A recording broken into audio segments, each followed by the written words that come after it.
রমজানকে কাজে লাগানোর জন্য আগে থেকেই প্রস্তুতির প্রয়োজন আছে। যে ব্যক্তি নামাজ পড়ে না 5 ওয়াক্ত, রমজানের প্রথম দিনেই সে 5 ওয়াক্ত নামাজি হয়ে যাবে, এটা কিন্তু ডিফিকাল্ট। এই জন্য এখন থেকেই নামাজের চর্চা করতে হবে। রমজানে কয়েকটা কাজ খুব বেশি বেশি গুরুত্ব দিয়ে করবেন। 1 নাম্বার, জামাতের সাথে 5 ওয়াক্ত সালাত পারা যাবে ইনশাআল্লাহ। 2 নাম্বার, নিজের মালের যাকাত দিয়ে দিবেন। এটা কি ব্যবসায়িক সমিতির উদ্যোগে প্রোগ্রাম? নিজেদের মালের যাকাত হিসাব করে মুফতি সাহেবদের কাছে যাবেন, কওমি উলামায়ে কেরামের কাছে যেতে পারেন, গিয়ে যাকাতের আপনার নিসাব হিসাব করে নেবেন যে আপনার কতটুকু যাকাত এসেছে, এবং এটা দেওয়ার সবচেয়ে উত্তম সময় হচ্ছে রমাদান মাস। যাকাত গুলো দিয়ে দিবেন, আল্লাহ পাক তৌফিক দান করুন। সাদাকাতুল ফিতর দিবেন রমজান মাসে। তারাবির সালাত অবশ্যই অ্যাটেন্ড করবেন, তারাবির সালাত মিস করবেন না। পরিবারের ব্যক্তিদেরকে একসাথে নিয়ে ইফতার করবেন, আলাদা আলাদা করে করবেন না।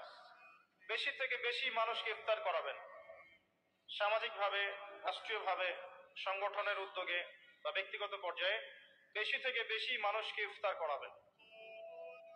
এবং কোরআনুল কারীমকে বেশি সময় দিবেন। প্রতিদিন অন্তত পক্ষে 1 পারা করে তেলাওয়াত করবেন।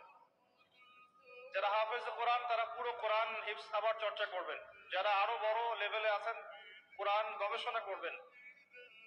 5 ওয়াক্ত নামাজের পরে একটা করে হাদিস পড়ার চেষ্টা করবেন মসজিদের মধ্যে। আসর থেকে মাগরিব এই সময়টুকুর মধ্যে আসরের নামাজের পরে মসজিদ ভিত্তিক ভাবে দার্সের ব্যবস্থা করবেন, তালিমের ব্যবস্থা করবেন। 30 দিন 30টা আলাদা আলাদা টপিকে কথা হবে, জনগণ জানতে পারবে। পারা যাবে? ব্যবসায় এই মাসে খুব বেশি লাভের চেষ্টা করবেন না, পরকালীন লাভের চেষ্টা করবেন। সিন্ডিকেট করে দ্রব্যমূল্যের দাম বাড়িয়ে দিবেন না। চেষ্টা করবেন মানুষকে আরো সহজ করে দেওয়ার জন্য। যারা খাবারের ব্যবসা করেন রমজান মাসে বেশি বেশি মানুষকে খাবার খাওয়াবেন, আল্লাহ বরকত দিবে ইনশাআল্লাহ। কাপড়ের ব্যবসা করেন, বেশি থেকে বেশি মানুষের কাপড় দান করবেন রমজান মাসে। রমজানে মুসলিমদের নিত্য প্রয়োজনীয় যে দ্রব্যগুলো আছে এগুলো যারা বিক্রি করেন তাদের প্রতি অনুরোধ থাকবে যে কৃত্রিম সংকট সৃষ্টি করে দাম বাড়াবেন না, বরং মানুষের জন্য সহজ করে দিবেন। আল্লাহ আপনার রিজিকে বরকত দিবে ইনশাআল্লাহ। বিশ্বের প্রায় প্রতিটা মুসলিম কান্ট্রিতেই রমজান মাসে দ্রব্যমূল্যের দাম নিয়ন্ত্রণে থাকে, কমে যায়, ইল্লাল বাংলাদেশ, বাংলাদেশ ছাড়া। কিন্তু আমরাই 90% মুসলিমের দেশ। এই মাস লাভের মাস, পরকালীন লাভের মাস, দুনিয়ার লাভের মাস নয়। বরং রমজান আসার আগেই পুরো মাসের বাজার এবং ঈদের শপিং করে ফেলে দিবেন। রমজান মাসে বেশি বেশি মার্কেটে যাবেন না, এবং স্ত্রী সন্তানদেরকেও বেশি বেশি মার্কেটে যেতে দিবেন না। বরং এই মাসে পর্দা আরো বজায় রাখার চেষ্টা করবেন।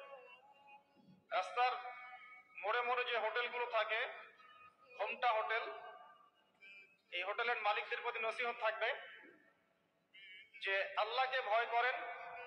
হোটেলের বাইরে লিখে দিবেন মুসলিমদের জন্য খাওয়া আমার হোটেলে জায়েজ নাই। এটা করবেন, হোমটা না দিয়ে ওখানে লিখে দিবেন যে আপনি মুসলিম হয়ে থাকলে আল্লাহকে ভয় করুন, আমার হোটেলে মুসলমানদের জন্য আলাদা করে খাওয়ার কোনো জায়গা নাই রোজা রাখা অবস্থায়। সেলুনে আছেন যারা, সেলুনে লিখে দিবেন রমজান মাসে আমি দাড়ি কাটি না, কমপক্ষে লিখে দিবেন আমার দোকানে দাড়ি শেভ করা হয় না। রমজান মাসে আল্লাহ ওয়ালা হয়ে যান, লাআল্লাকুম তাত্তাকুন, তাকওয়া অবলম্বন করতে হবে। কিছু টিপস বলে দিলাম। সবচেয়ে বড় কথা হচ্ছে মানসিক প্রস্তুতি। রমজান আসতে যাচ্ছে, একটা মানসিক প্রিপারেশন। এই রমজানে 30টা দিন, প্রত্যেকটা দিনকে কাজে লাগাবো। প্রতিটা দিন আমি কোরআনের কিছু অংশ পড়বো, হাদিস কিছু পড়বো, 2টা কথা মানুষকে দাওয়াত দিব, ইফতার করাবো মানুষকে, সাধ্যমতো দান সাদাকা করব, তারাবির সালাতে হাজির হব, কোরআন খতম দিব। এই কাজগুলো করতে কি সরকার বাধা দিবে? প্রশাসন বাধা দিবে? এগুলো আমাদের হাতে আছে। আল্লাহ পাক আমাদের সবাইকে তৌফিক এনায়েত করুন, আমিন। আর এই রমজান মাসে বেশি বেশি খাওয়া এবং দুনিয়াবি কাজে অপচয় করবেন না। সারাদিন রোজা রেখে যদি ইফতার করতে 20টা আইটেম নিয়ে বসি, আমাদের পুরান ঢাকার মানুষের মতো, তাহলে অবস্থা খারাপ। রমজানের আধ্যাত্মিকত্ব নষ্ট হয়ে যাবে। কথা কি বুঝতে পারছেন? রোজা রেখেছে আলহামদুলিল্লাহ, ইফতার করার জন্য কি 20টা আইটেমের দরকার আছে? 10টা আইটেমের দরকার আছে?